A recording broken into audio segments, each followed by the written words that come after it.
just wanted to help, stopped on the side of the road to shelter an exhausted woman and her son. But what started as a gesture of kindness turned his life upside down. They hid more than pain.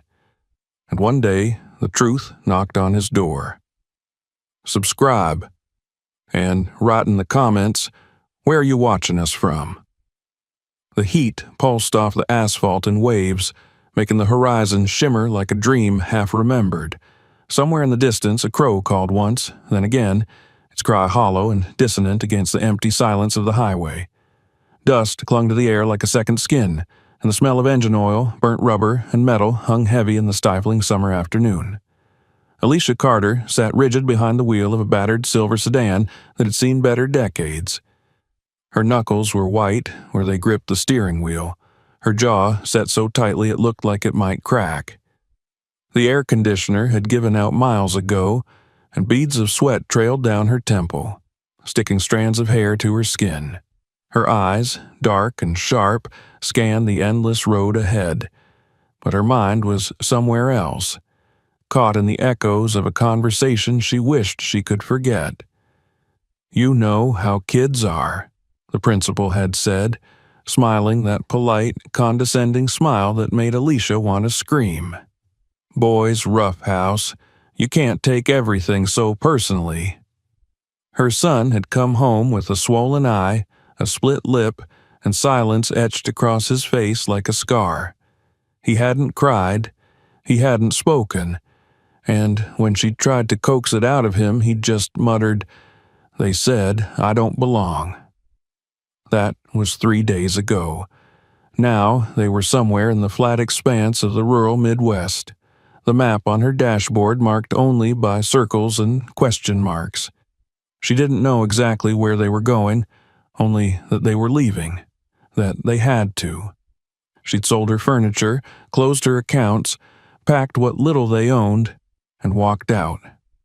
No goodbyes, no regrets, just her and Carter and the road. In the passenger seat, her 8-year-old son sat quietly, legs drawn up under him, his chin resting on the edge of the window frame. He wore a faded red t-shirt with a cartoon dinosaur on it, and clutched a small fabric rabbit with one ear missing. The rabbit had a name, Mr. Buttons, but Carter hadn't spoken it aloud in months. His eyes, wide and watchful, flicked from the road to the passing trees to the sky, as if searching for a sign. Something safe. Something familiar. The car lurched suddenly, a sharp jolt that made Alicia's stomach clench. The dashboard lights flickered, then dimmed. A low grinding noise came from the engine, followed by a puff of smoke from under the hood.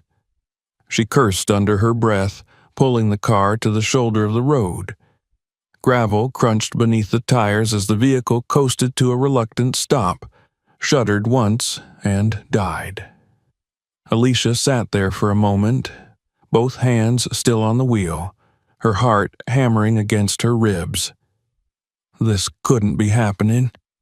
Not now, not here. She glanced at Carter, who looked back at her with wide, frightened eyes. She forced a smile that didn't reach her mouth. "It's okay," she said, trying to keep her voice steady. "We'll figure it out." She popped the hood and stepped out into the heat, instantly regretting the decision.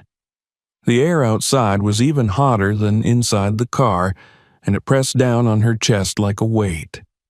The engine hissed and steamed as she lifted the hood and waved the smoke away. She had no idea what she was looking at, just wires and metal and the unmistakable smell of something very, very wrong. She coughed, backed away, and leaned against the car, wiping her forehead with the back of her hand. The road stretched out in both directions, empty and endless.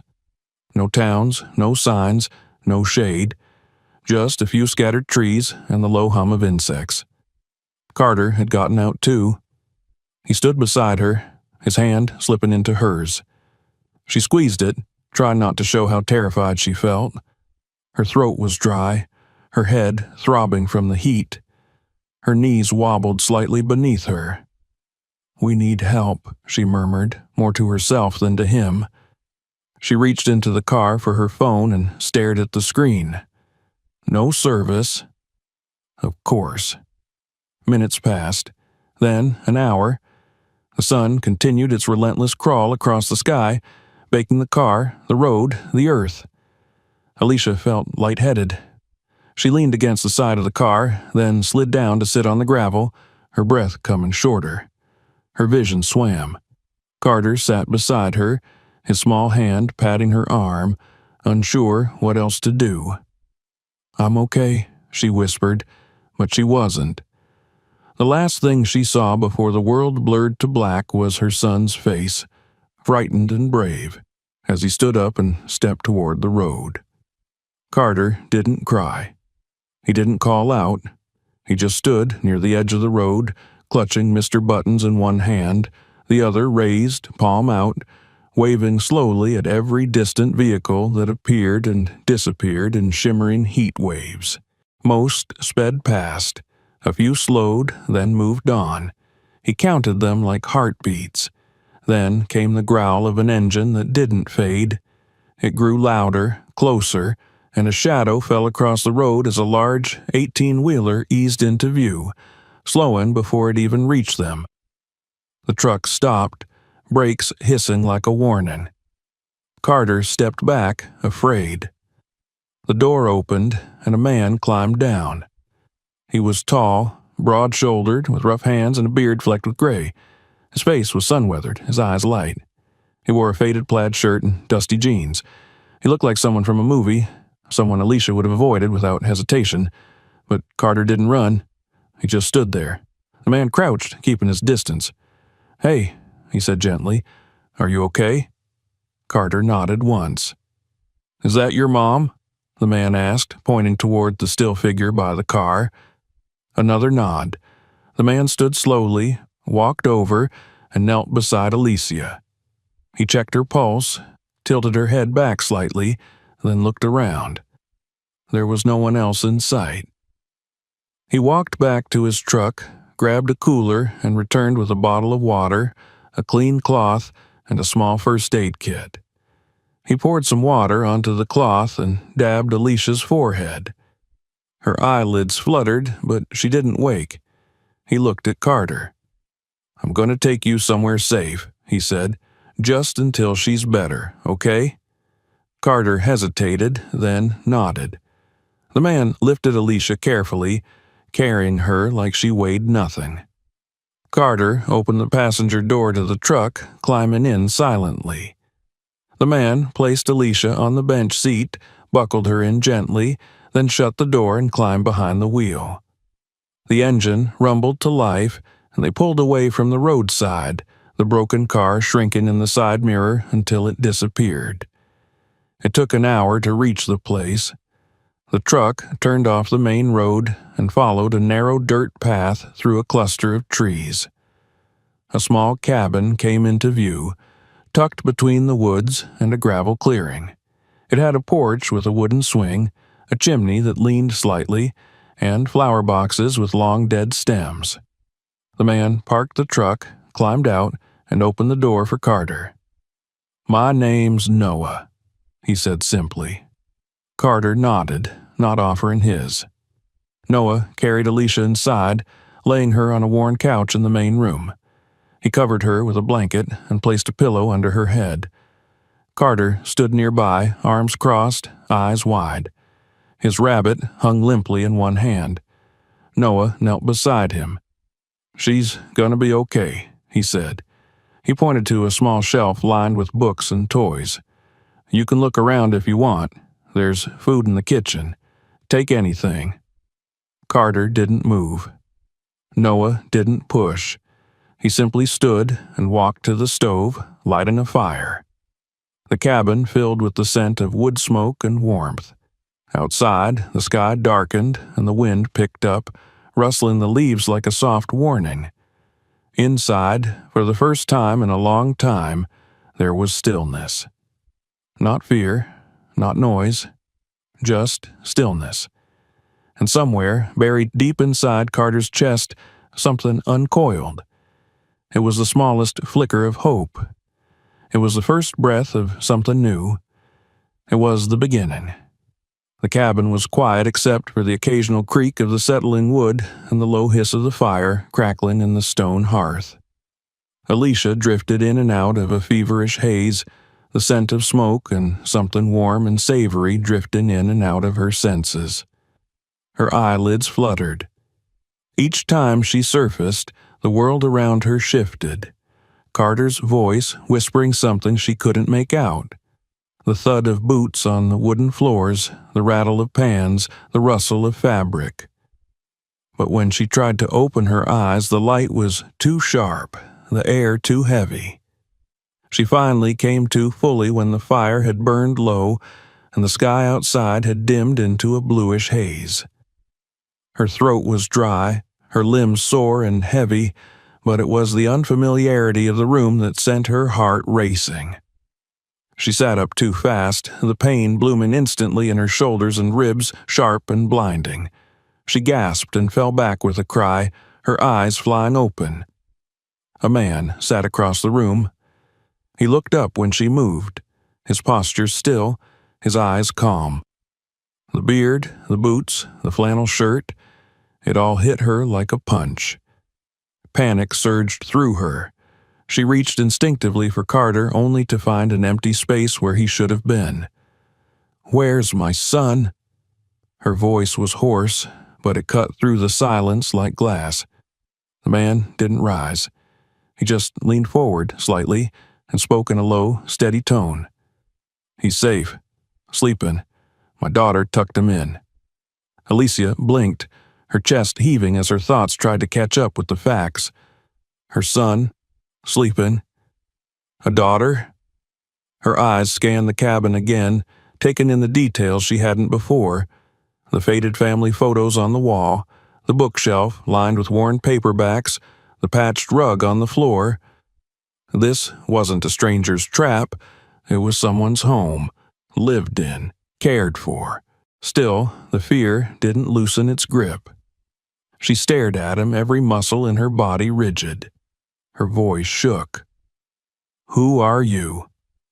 He stood then, slowly, as if trying not to startle her. He had a calmness about him that didn't feel rehearsed, but Alicia didn't trust calm. Not in a man she didn't know. Not in a man who looked like him.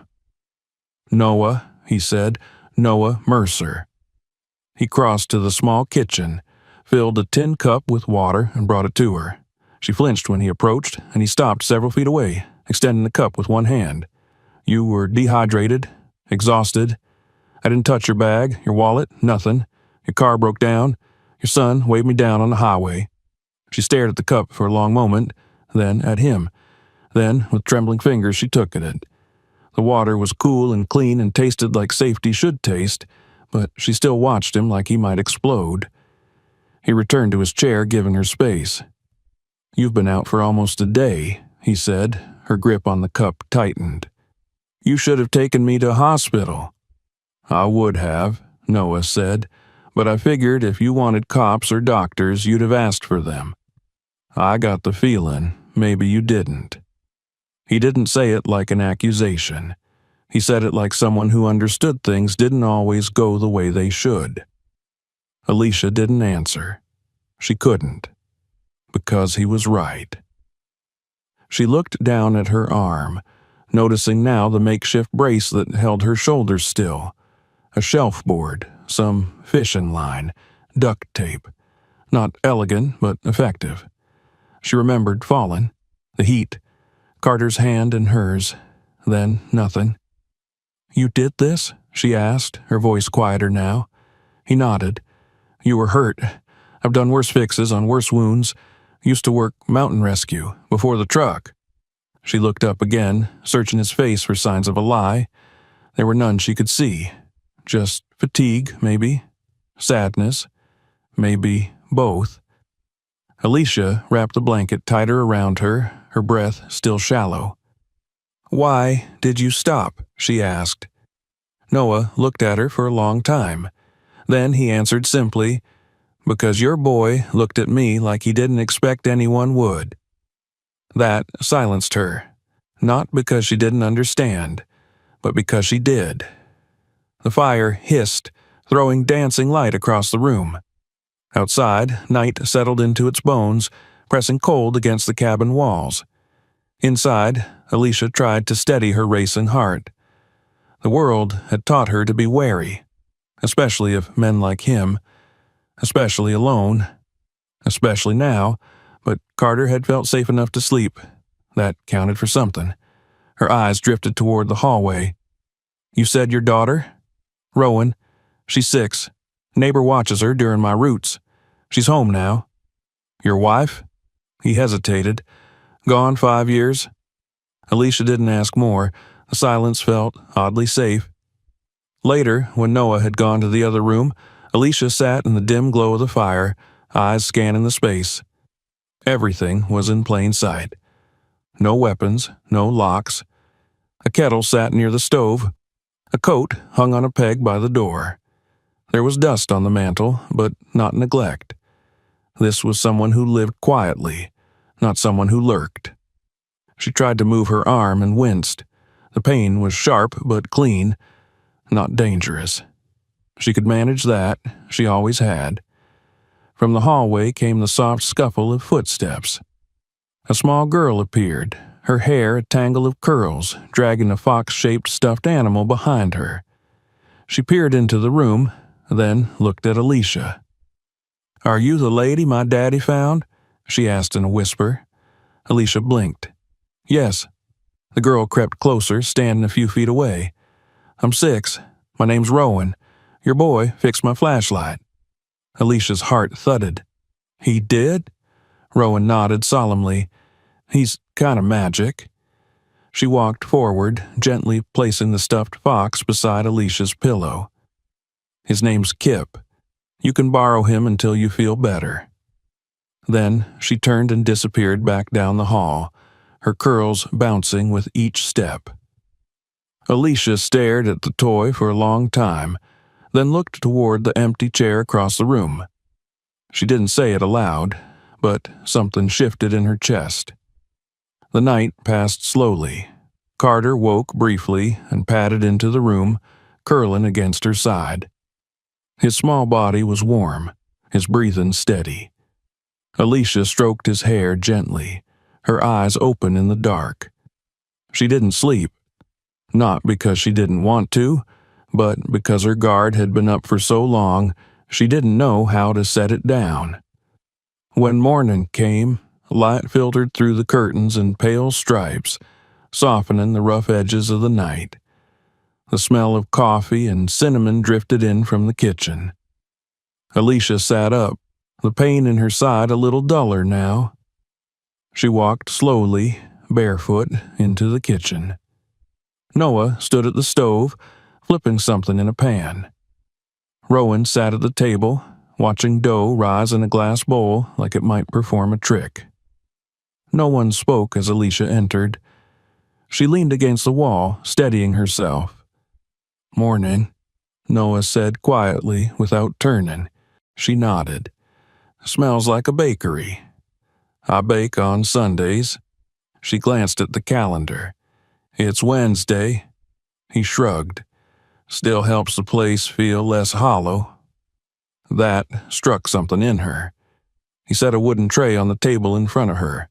Scrambled eggs, toast with what looked like homemade blueberry jam, sliced apples with cinnamon. She looked at the food, then at him. "You didn't have to do this." "I know." But he had. She sat slowly, her body still stiff. Carter joined her, eyes still sleepy. He dug into the eggs without hesitation. Alicia took a bite. Her hands didn't tremble as much today. "Carter says your daughter has art supplies," she said. "She does. Draws on everything she's not supposed to. Last week, she drew a dragon inside my toolbox lid." Alicia smiled faintly. It caught her by surprise. She hadn't smiled in a long time. Noah chuckled. "You're good with kids." She raised an eyebrow. "You don't know me?" "I know how your son looked at you when he thought you were gone." She fell silent. After breakfast, Carter disappeared with Rowan, the two of them setting up a fort behind the couch. Alicia stayed in the kitchen, sipping coffee and staring at the steam curling from her mug. Noah stood at the sink, rinsing the pan. "My in-laws said I was unfit," she said quietly. "Said I was unstable, dramatic, that I let Carter grow up angry." He turned slightly, his eyes on her now. "One night, I didn't lock the bedroom door fast enough. They came in. Carter saw everything. I grabbed him and ran." She stared down into her cup. "I've been running ever since." Noah didn't say anything right away. Then he moved toward her, slowly, and handed her a clean dish towel. "You didn't just run," he said. "You survived." The words wrapped around her like armor. She pressed the towel to her eyes. Noah didn't speak again. He didn't need to. The silence said everything. And for the first time in a very long time, she let herself cry. Morning light spilled through the tall windows of the cabin, brushing across the wooden floor like gold dust on old timber. Outside, the forest stirred, pine needles shifting under a soft breeze, birds calling in lazy arcs overhead. The air had changed. There was stillness, but not the kind weighted by silence. It was the quiet of something tentative, something beginning. Inside the cabin, the hush held, but it no longer felt like fear. Alicia moved slowly that morning, her shoulder bound and her side still aching, but her movements were steadier, more deliberate. She made her way across the cabin floor barefoot, her steps cautious on the cool planks. She paused in the doorway to the small kitchen and watched for a moment, unseen. Noah was at the counter, sleeves rolled up, mixing batter in a large ceramic bowl, humming quietly to himself. Rowan stood on a chair beside him, holding a spoon like a conductor's baton, giving orders with the grave importance only children could summon. Her wild curls bounced each time she moved. Carter sat at the table, eyes focused as he fiddled with the base of a cracked flashlight Noah had given him the night before.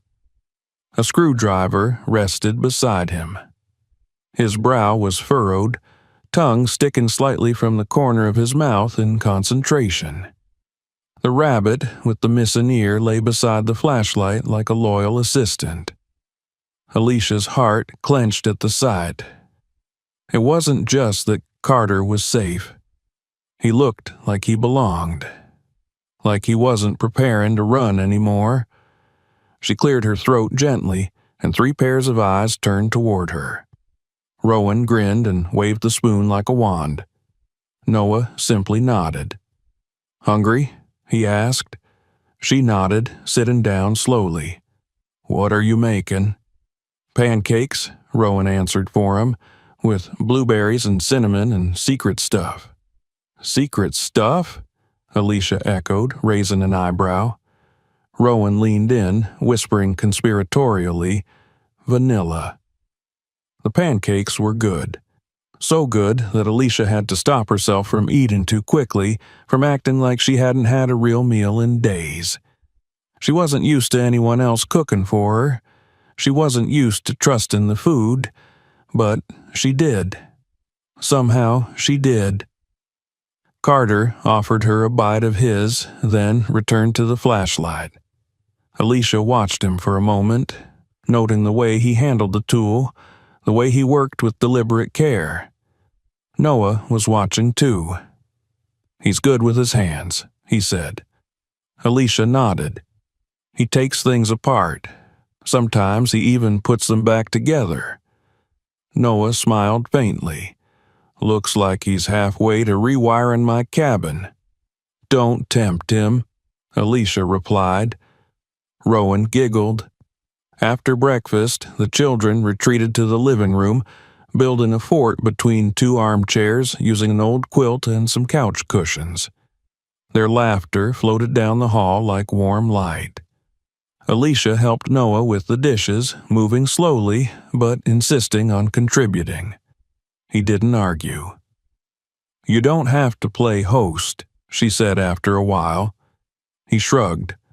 "I'm not." She dried a plate and set it on the stack. "You didn't ask why we were on that road. I figured if you wanted to tell me, you would." "That's rare," she said softly. Noah didn't respond.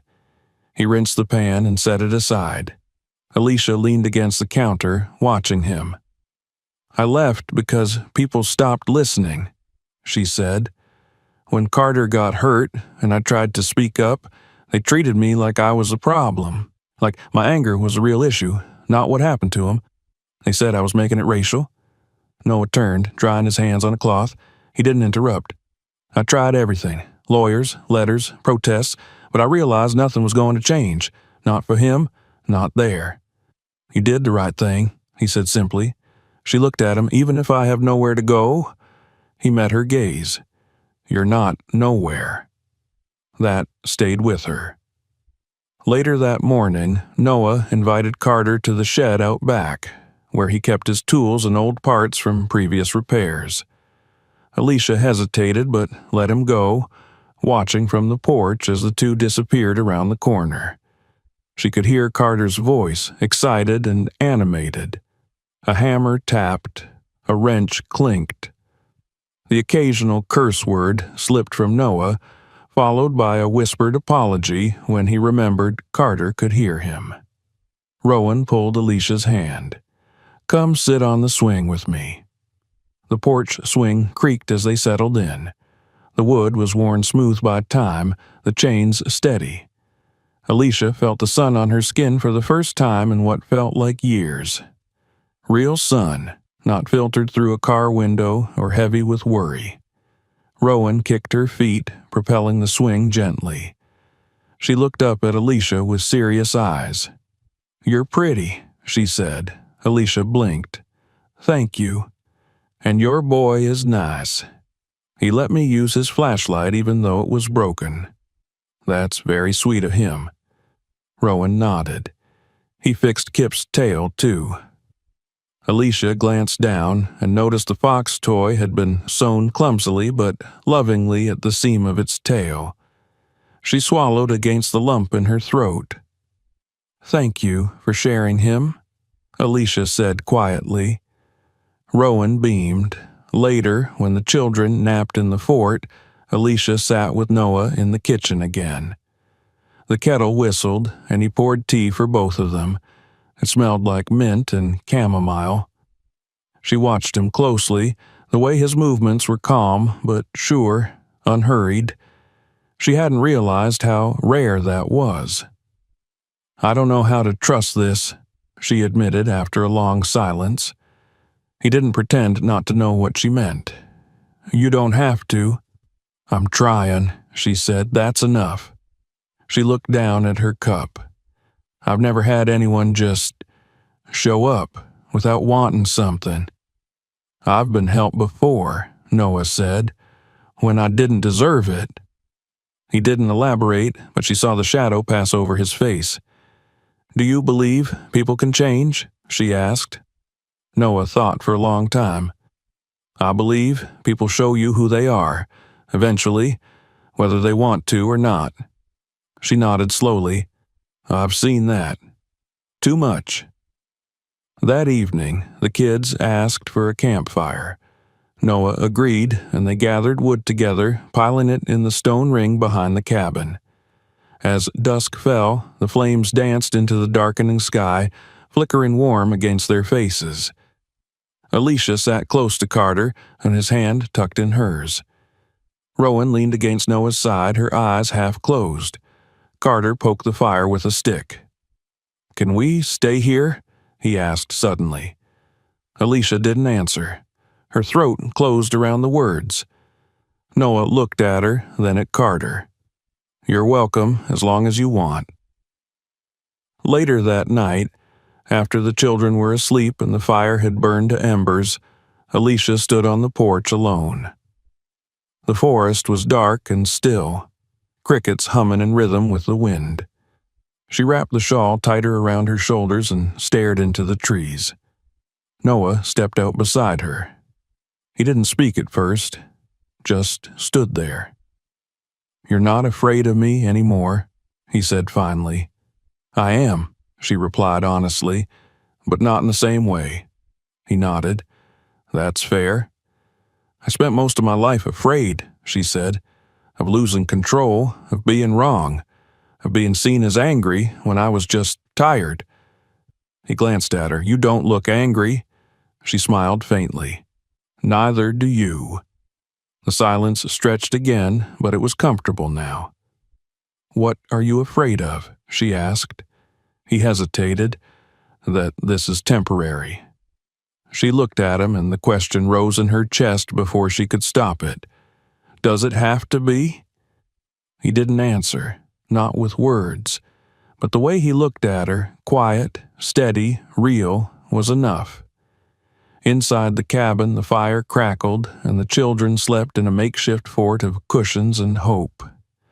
Outside, under the whispering trees and a sky full of stars, two people stood on a porch that had seen many nights, but none quite like this. The world hadn't changed, not yet, but something in them had. And that was a start. By morning, the frost had melted from the pine needles, leaving only droplets that sparkled like glass beads in the sunlight. Birds sang from the high boughs, and somewhere in the woods the steady tapping of a woodpecker echoed like a distant knock. In the kitchen, the aroma of fresh coffee lingered in the air, mingling with the scent of maple syrup and something buttery from the stove top. Alicia sat at the small table with her shoulders still in a brace, her dark curls tied back loosely. She wore a long flannel borrowed from Noah, the sleeves rolled up, the hem nearly touching her knees. She felt the stiffness of her heeling ribs each time she shifted, but she bore the discomfort without complaint. Across the room, Carter and Rowan sat cross-legged on the floor, surrounded by scraps of fabric, paper towel rolls, and an assortment of string, buttons, and broken toys. The project had no clear direction but endless enthusiasm. From time to time, Carter would show Rowan something he'd built, and she'd respond with a breathless, "Whoa," that made Alicia smile in spite of herself. Noah entered the room wiping his hands on a towel. His beard was freshly trimmed, and his shirt carried the faint smell of sawdust and pine. He looked rested, but his eyes, as always, held something quiet behind them, something that had lived in silence too long. "Morning," he said, nodding to Alicia. "Morning. You eat?" She lifted her mug. "Coffee counts." He raised an eyebrow, then poured himself a cup and leaned against the counter. The morning passed with that sort of easy stillness that made time feel softer. They didn't speak much, but the air didn't buzz with tension anymore. It felt like something else now, like a growing understanding that didn't need to be hurried. Noah asked Carter if he wanted to visit the old shed again, and the boy nodded eagerly. Alicia hesitated before giving permission, her gaze lingering on Noah's face just long enough for him to understand. He nodded once, an unspoken promise. In the shed, Carter explored with the fascination of a child in a spaceship. Tools lined the walls, many rusted or worn, but still full of possibility. Noah knelt beside him, showing him how to open the back of an old clock, explaining the way gears talk to each other without ever making a sound. Carter listened with the sharp attentiveness of someone who had learned early to pay attention to what people didn't say. "You ever build something from scratch?" Noah asked. Carter thought. "A wind chime," he said, "out of spoons and keys." Noah smiled. "That counts." Back at the house, Alicia was reorganizing the small bookshelf by the window. Her fingers moved slowly over titles, trailing across spines as though searching for something she didn't know how to name. When she pulled a book from the shelf, a worn copy of The Secret Garden, a sheet of paper fluttered out. She caught it before it hit the ground. It was a photograph, yellowed and creased, of a woman and a child standing in the middle of a snowy yard. The child had Rowan's curls. The woman was smiling, eyes bright with something Alicia had only begun to feel again. She heard the door open and turned. Noah stood in the frame, Carter behind him clutching a small gear in one hand like a treasure. "He fixed it," Noah said. "The flashlight." Carter held it up, pressing the button. A pale beam danced across the floor. Alicia smiled. "You did?" Carter nodded. "It wasn't that hard. The wire was just broken." Noah crouched beside him. "Fixed it better than I could have. You've got something in your hands, kid." Carter looked up at him, a flicker of pride in his eyes.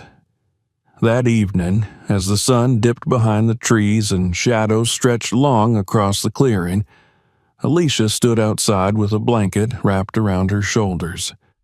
She watched as Rowan led Carter to a low-hanging branch near the edge of the forest. She whispered something to him and pointed upward. Carter hesitated, looked back toward the cabin, then took hold of the branch. Alicia's heart clenched. Carter had always been afraid of heights. She'd seen him freeze halfway up a ladder once, trembling like a leaf. But this time, he didn't freeze. He climbed, slowly, cautiously, but without turning back. Rowan cheered him on from below, her voice rising in excited bursts. Carter didn't go far, just to the second branch, but when he looked down, he was smiling. Alicia felt tears burn behind her eyes. Noah stepped up beside her, hands in his pockets. "He's braver than he knows," he said. She nodded. "He used to be scared of everything. Not anymore." "He still is," she said quietly. "He just doesn't want to be." They stood in silence for a moment, watching the children.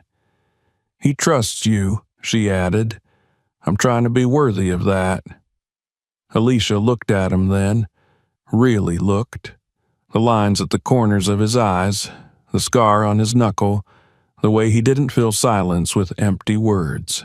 There was something about him that unsettled her, not because it felt dangerous, but because it didn't. That night, after the children had gone to bed, Alicia helped Noah prepare dinner. She insisted on it. He tried to object, pointing to her arm, but she waved him off. "I worked in a cafe once," she said, "before everything." They moved around the kitchen in a rhythm that surprised them both. Alicia chopped carrots with her good hand while Noah stirred a pot of stew, the room filled with the aroma of garlic and rosemary. They didn't speak about anything heavy, just small things, recipes, music, the weather, but the air was charged with something else, something delicate and new. She paused at one point, setting down her knife. "You ever get tired?" she asked. He looked over, puzzled. "Of what?" She gestured toward the room, the food, the cabin. "Of holding all this together." He was quiet for a moment. "Every day." She studied him. "But then Rowan laughs," he said, "or the light hits the fire just right. Or a stranger wakes up on my couch and reminds me that I still know how to give a damn." Her breath caught. She looked down at her hands. "My in-laws said I was soft," she said. "Said I was too emotional to raise a child on my own." She swallowed hard. "And then, one night, I didn't lock the bedroom door fast enough." Noah's hand stilled over the ladle. "Carter saw everything," she whispered. "I grabbed him. We ran." She couldn't look at him. He put down the ladle gently and stepped toward her. Not too close, but close enough for her to feel his presence. "You didn't run," he said. "You survived." The tears came then, sharp and quiet. She turned away to hide them, but he saw. He didn't try to fix it. He didn't say she'd be okay. He just handed her a clean towel, and for once, she took it. Later, while the children built a fort out of couch cushions and old quilts, Alicia sat by the fire watching the flames dance. The warmth seeped into her skin, and the ache in her chest eased just a little. She turned when Noah entered the room. He carried a tin box in his hands. He sat in the armchair across from her and opened it slowly. Inside were letters, photographs, yellowed scraps of a life once lived. On top, unopened, was an envelope marked with a logo, Marchand Industries. Alicia stared at it, her heart tightening. Noah didn't explain. He didn't need to. He held it like it meant something he hadn't yet dared to face. There was a knock at the door then, a soft, uncertain tapping that broke the stillness. They both looked up, startled. Noah rose, crossing to the door. He opened it, and the wind blew in a swirl of leaves and dusk. On the porch stood Alicia, her eyes wide. "I just remembered something," she said, her voice barely above a whisper. She looked past him to the envelope in his hand. "The name Marchand," she said. "My husband worked for them." Noah's fingers tightened on the paper. "He was Julian Marchand," she said, "son of Edward Marchand. He died in a car crash 3 years ago, or they said it was a crash." The cabin fell still. "They blamed me," she continued, "said I seduced him for money, that Carter wasn't really his. They tried to take him from me." Noah stepped back, letting her in. "They said I wasn't good enough," she finished, "that I didn't belong in their family." She looked at the envelope in his hand. "You got that from Marchand?" Noah nodded. "The day after I buried my son." She stared at him, and in that look, so full of grief, fury, disbelief, Noah saw something that wasn't just shared pain. It was shared history. Carter stepped into the room then, rubbing his eyes. He looked from his mother to Noah, then at the envelope. Alicia knelt beside him, gathering him close. Noah stood frozen, the letter trembling slightly in his grip. Outside, the wind picked up, scattering leaves across the porch. Inside, everything had changed, and nothing would ever be the same again. It began in the air. That dense, metallic stillness just before the sky breaks, the kind of weight you feel in your shoulders before your mind registers it's there. The wind died down. The birds quieted. Even the trees stood motionless, as though the forest itself were holding its breath. Noah noticed it first. He stepped out onto the porch just as the sun began to dip behind the ridge, and he felt it crawl down his spine, the familiar tension of an oncoming storm. Not rain, not wind. Something harder, faster. He'd lived in the mountains long enough to know when the weather was coming with teeth. Inside, the cabin was warm, with the glow of lamplight and the scent of cinnamon. Carter and Rowan were curled up near the fire, stringing together buttons and washers with thread, trying to build what they called a space bridge between Saturn and Jupiter. Alicia sat on the couch, one leg curled beneath her, sorting through a small box of donated books from a neighbor. The atmosphere inside was a world away from the heaviness settling outside, and that contrast made Noah uneasy. He stepped back into the cabin, brushing the leaves from his shoulders. "Storm's coming," he said. Alicia looked up from her book. "How bad?" He didn't answer right away, just reached for the stack of towels by the back door. "Fast, strong.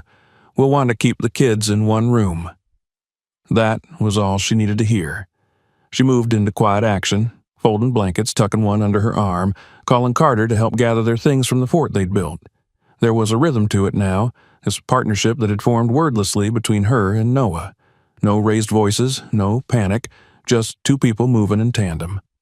Noah lit the emergency lanterns and double-checked the propane for the small backup heater. He moved with the confidence of someone who had done this before, but Alicia noticed the way his eyes kept drifting back to the windows. He wasn't worried about the structure. He was worried about what storms did to people. She knew that feeling all too well. When the power went out just after 7, there was no sound, no loud crack, no pop, no warning, just a soft click like a breath being held. The lamps stayed on, the fire still glowed, but the cabin dimmed, and something inside Alicia buckled. She was in the pantry again. It wasn't the same place, not really, but her body didn't know that. Her heart began to race, her vision narrowed, her breath grew shallow. She backed against the wall, pressing her good hand against the wood, her eyes clamped shut. Noah noticed instantly. He crossed the room but didn't touch her. "Alicia," he said softly, "you're here, not there." She didn't answer. "You're not trapped." Her fingers clawed at the wall behind her, her voice caught in her throat. "I've got light. I've got heat. I've got you and Carter and Rowan right here. You're not in that house anymore." Her breathing hitched. "In my house," he continued, his voice steady. "No one gets locked in anywhere. Not ever." She opened her eyes. He stood a few feet away, his hands loose at his sides, the lantern casting a soft circle of light between them. His face was calm, present, real, and slowly, like a fever breaking, her pulse began to slow. She nodded once, then again, and slid down the wall, curling into herself. He crouched near her, not too close, just close enough to hold the silence with her. When Carter padded into the room with Rowan behind him, Kip, the stuffed fox, dangling from her hand, Noah gestured gently toward the children. "We're going to stay in here tonight," he said, "safe and dry." They nodded, sensing the importance in his voice even if they didn't fully understand why. The wind picked up. Outside, trees creaked under the strain. Rain started to fall sideways, sharp and rhythmic against the window panes. The sound of it was like 1,000 small hands trying to get in. Noah moved swiftly, checking the towel rolls at the doors, anchoring the shutters with lengths of rope, stoking the fire higher. Alicia helped him without needing to be asked. Her movements were slower now, but controlled. She checked on the kids, set out extra socks, pulled the old sleeping bags from the cedar chest in the hallway. But the storm wasn't done. Just after 10, a loud crash shook the cabin. Something heavy outside had come down. The lights flickered even in the emergency lamps, and the fire guttered for a moment before flaring back. Rowan screamed. Carter dropped the flashlight. Noah bolted to the front door and pulled it open. "Stay here!" he called over the howling wind. But before he could step out, Alicia grabbed his arm. "Let me." He turned, startled. "What?" "You always save everyone," she said. "Let me do something." He hesitated. Then, before he could answer, Rowan screamed again from the hallway. "Carter! Where's Carter?" The front door swung open with a slam, and Alicia and Noah both turned just in time to see it. The shape of the boy vanishing into the darkness outside, his small frame swallowed by wind and rain. Noah didn't wait.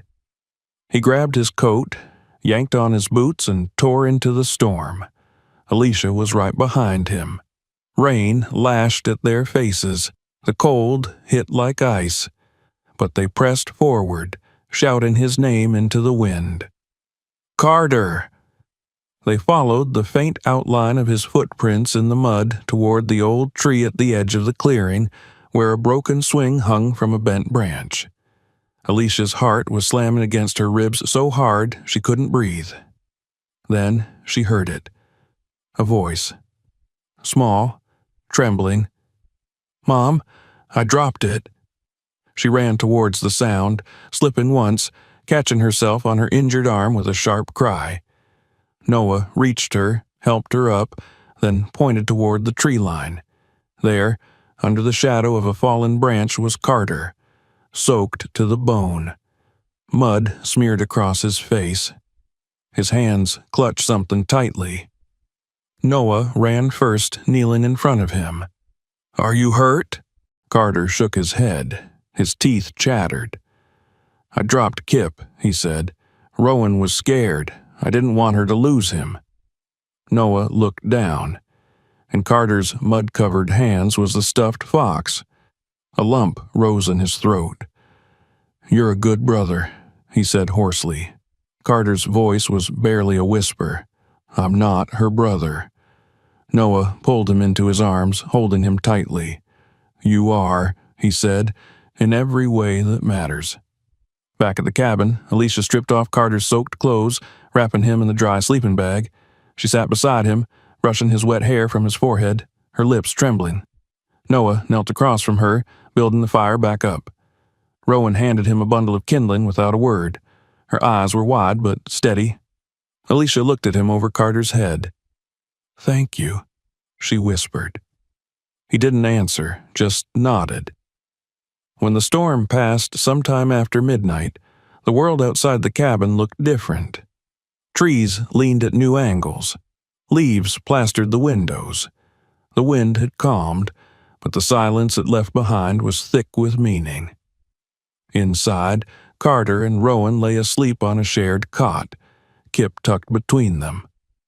Alicia sat in the rocking chair by the fire, her shoulder bandaged, her legs wrapped in a quilt. Noah sat on the floor beside her, back against the hearth.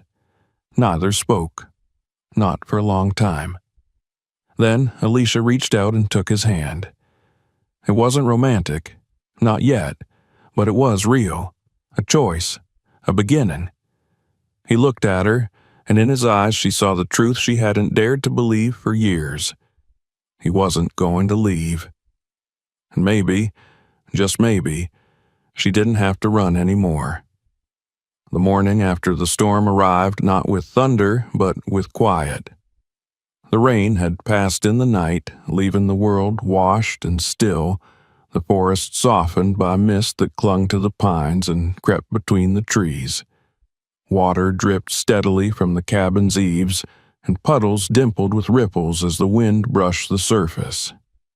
From the porch, the ridge was hidden behind a low curtain of fog, as if the land itself needed time to exhale. Inside, the cabin was warm. Not from the fire alone, though it still glowed gently in the hearth, but from the faint sounds of breath and quiet laughter and the slow rhythm of people settling into something like peace. The children had built a new fort by the bookshelves, this one reinforced with chairs and pillows, a banner of paper scraps hanging across the top that read, "Mission Control." Alicia sat at the kitchen table with a cup of tea cradled in her hands, her eyes trailing over the steam curling into the air. Her body was still sore, the bruises beginning to fade into yellows and muted purples. Her arm, better supported now in a proper sling Noah had put together the night before using fabric from an old flannel shirt and a yard of canvas. She watched Carter from across the room, his head bent as he carefully rewired the base of a broken clock, his fingers moving with practiced precision. Rowan sat beside him with a magnifying glass, solemnly inspecting every piece he handed her before placing it into a row on the floor like a museum curator. Alicia didn't speak, didn't interrupt. She simply observed the way her son moved, how he focused, how he carried himself. He looked like a boy again. Not a child preparing to defend himself, not the wary figure he'd been for so long, but a child in motion, in thought, in joy. Noah appeared from the back hallway, wiping his hands on a towel. His face was still touched by sleep, his hair damp from a quick rinse, a clean gray shirt hanging loosely on his frame. He moved through the kitchen without speaking, refilled the kettle, set it on the stove. The silence between him and Alicia was no longer sharp or cautious. It was something else now, something patient, built from shared weight. They moved like people who had already spoken the heavy things. He poured her another cup without asking and sat across from her. "He fixed the cuckoo clock this morning," Noah said, nodding toward Carter. "It hasn't worked in 15 years. I'd given up on it." "He said he liked the gears," Alicia murmured. "Said they made sense." Noah smiled faintly. "Most people want things to just work. Your son wants to know why." She looked at him, then down into her tea. "He's not normal," she said. Noah leaned forward, resting his arms on the table. "No, he's not. He's remarkable." Alicia blinked, caught off guard by the ease with which he said it. "Schools never knew what to do with him," she said. "They either ignored him or tried to break him down into manageable pieces." "He doesn't need managing," Noah said. "He needs building." They sat in silence for a while after that. Outside, the mist began to lift, revealing the shape of the forest again. Sunlight filtered through the wet branches, sending flashes of gold across the clearing. The world, Alicia thought, looked like it had been scrubbed clean. Later that day, while Rowan and Carter climbed the low branches of the trees near the edge of the yard, Noah found Alicia sitting on the porch steps with a notebook in her lap. She wasn't writing, just staring down at the blank page. "I've been thinking," she said as he approached. "Dangerous," he teased. She smiled, but her expression didn't shift fully. "I don't want to run anymore," she said, "but I don't know what that means." Noah sat beside her, stretching his legs out in front of him. "It could mean staying," he said. "Would it be safe?" "I can't promise that," he said, "but I can promise you wouldn't be alone." She looked at him then, long and searching. He didn't flinch under her gaze. "There's an old schoolhouse," he said after a moment, "down the ridge about a mile from here. Closed during the pandemic, never reopened. The state left it to rot. Some of us talked about buying it up, turning it into a community space. Never got far, but it's still there." She frowned slightly, processing. "You want to turn it into a school?" He shrugged. "Or a workshop, or a library, or all three. Carter could teach us all a thing or two. Rowan could run the place by the time she's 8. "I used to teach," Alicia said quietly. "Before everything, art and storytelling, mostly elementary kids." He looked at her. "Then maybe that's what it means, not running. Maybe it means teaching again." The idea settled between them. It didn't feel like a plan. It felt like a door being left open. The next day, they drove down the ridge. The old schoolhouse was just as Noah described: weathered red brick, a cracked bell above the entry, vines curling up the side of the walls. The front steps were chipped, the door swollen from years of humidity. But when Alicia stepped inside, her breath caught. The windows still let in light. The floors creaked but held.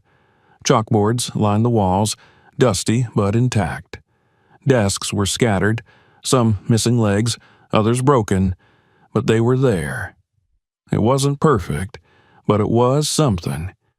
Carter ran to the corner of the main room and knelt beside a pile of broken electronics. He picked up a busted radio and turned it over in his hands. "I could fix this," he said. Alicia looked at him, then at Noah. "It's not just about staying," she said. "It's about building something." Noah nodded. "Exactly." Over the next week, they worked together. Noah made calls. Neighbors dropped off tools, wood, old furniture. A retired superintendent visited, curious, skeptical. then stayed 3 hours and left with a list of ideas and a promise to return. Alicia cleaned every window herself. Rowan scrubbed the chalkboards. Carter drew a schematic for a solar battery pack he wanted to install on the roof. Noah repaired the floorboards with wood salvaged from a barn 3 towns over.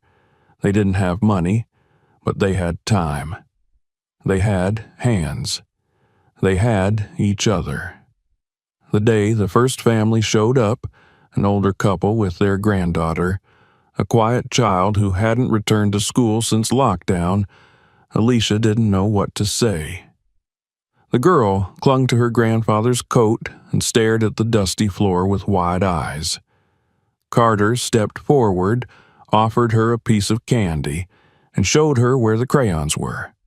And that was it. That was the beginning. That night, back at the cabin, Alicia sat on the porch with Noah, watching the fireflies blink between the trees. "I've never had this before," she said. "This?" he asked. She nodded. "A place. A real place. Not just shelter." He didn't speak for a while. Then he reached over and gently took her hand. "You built it," he said. She squeezed his fingers. "No, we did." In the morning, Carter found a scrap of wood and carved a sign. He painted it in bold strokes, carefully shaping each letter with the tip of a bent screwdriver. He hung it over the old bell at the front of the school. It read, "Home." And when Alicia saw it, her knees went weak, and she pressed a hand to her mouth. Because it was true. For the first time in her life, it was true. Autumn arrived like a memory, soft at first, barely noticeable. The nights grew cooler, the leaves began their slow shift from green to rusted gold, and the ridge filled with the rustle of change. The schoolhouse buzzed with quiet life. Children came in ones and twos, some shy, some wide-eyed, most unsure of what exactly they had walked into. But they stayed. And each day, the rooms that once sat empty and echoing now carried voices, footsteps, and laughter that made the walls feel warm again. Carter took to the school like it was his invention. He mapped out circuits for a lighting project, rewired a broken speaker system, and created a pulley that opened the window shades with a tug of string. Rowan became his unofficial assistant, eager to learn and bossy enough to keep him in check. Alicia stood before a class again, sometimes of 4, sometimes 10, guiding hands in painting, showing how to sketch perspective, reading aloud from old children's books that she once thought she would never open again. The children listened, not just to her words, but to her presence. There was something in the way she stood at the front of the room now, not hard or guarded, but grounded, like someone who had weathered enough to finally know she could stay. Noah built benches from reclaimed wood. He repaired every broken hinge in the building, added a new lock to the back door, and constructed a coat rack that somehow became the hallway's meeting point for both arguments and after-class storytelling. He didn't teach in the traditional sense, but he taught by being there, always there, fixing, supporting, making space for Alicia to do what she was born to do, and for Carter to grow into someone who no longer flinched at kindness. One afternoon, while the kids were outside racing paper airplanes and Rowan was scolding Carter for gluing hers shut, Alicia stood at the chalkboard finishing a lesson on color mixing when Noah entered the room with a letter in his hand. She recognized the seal before she saw the words. Marchand Industries. He didn't speak, just handed it to her. She didn't ask how he'd received it.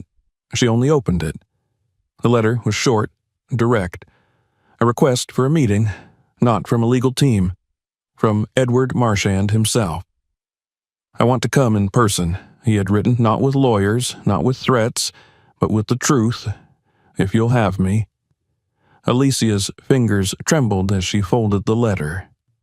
She didn't say yes, but she didn't say no either. 3 days later, the car arrived. It didn't belong, not in that part of the world. A 1970s Rolls-Royce Silver Shadow, polished deep navy blue, gliding silently down the gravel road like a ghost from another life.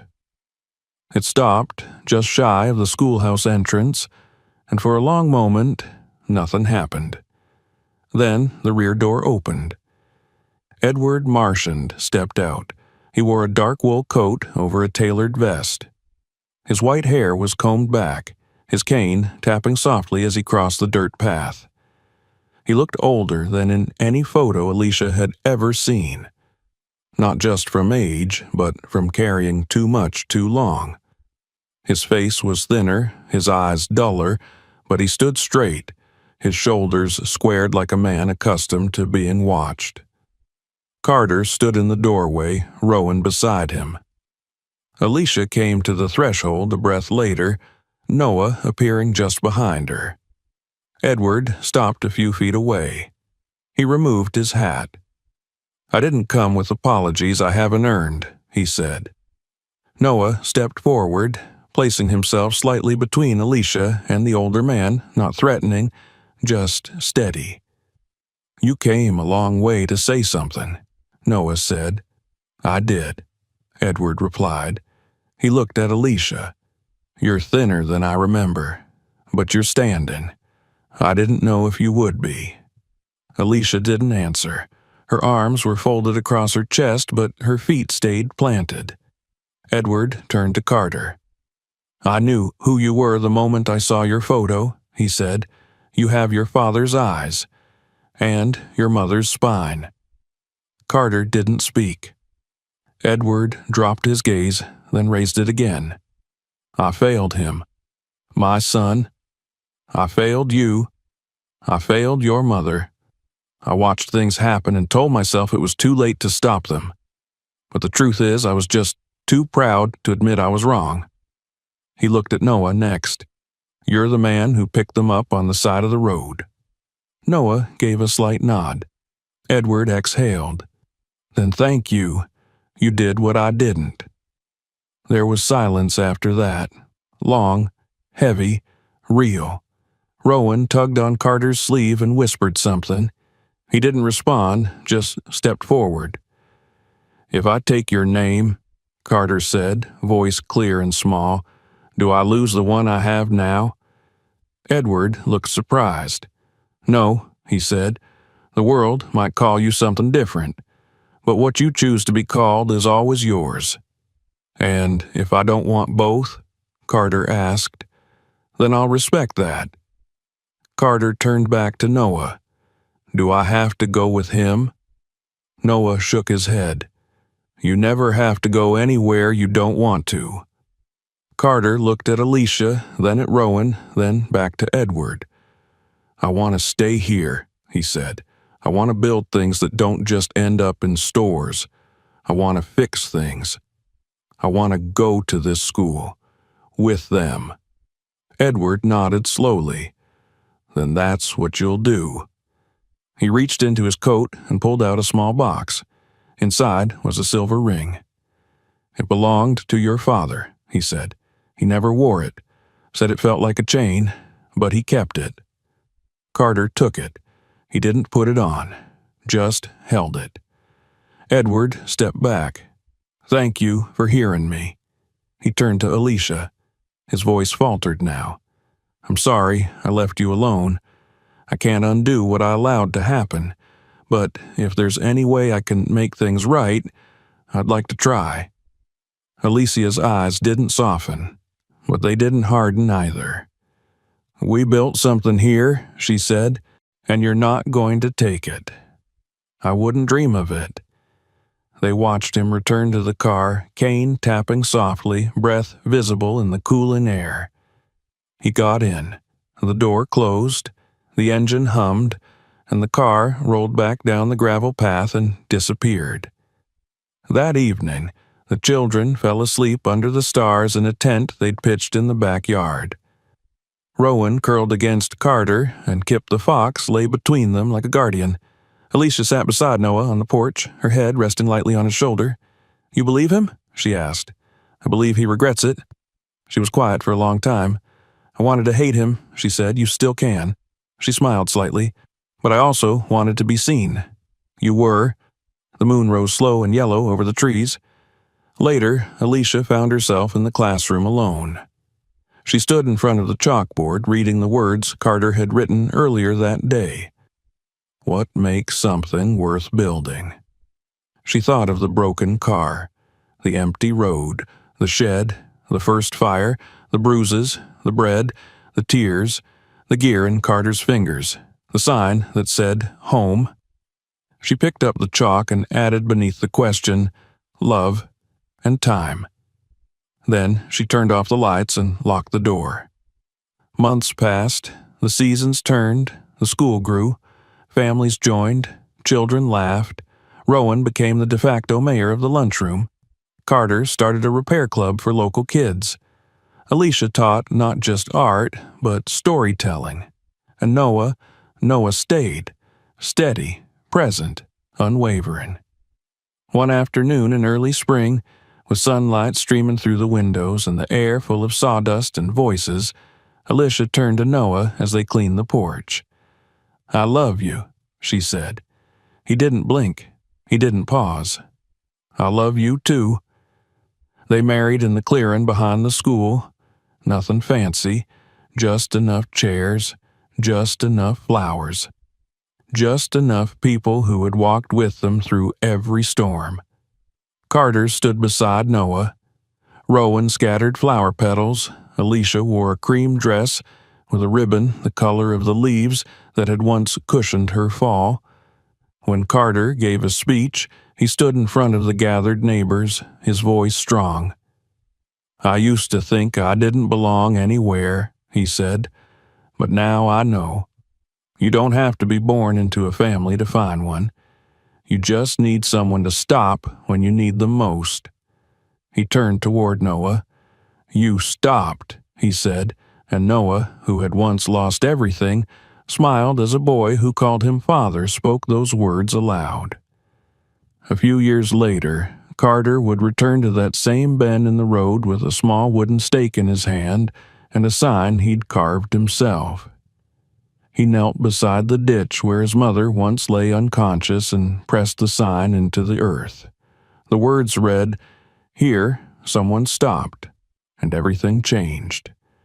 And the wind that moved through the trees seemed to whisper back, Yes, it did.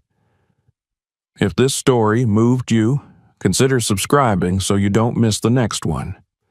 Share this video with someone who still believes in second chances. And let us know in the comments where in the world you're watching from. Thank you for being here.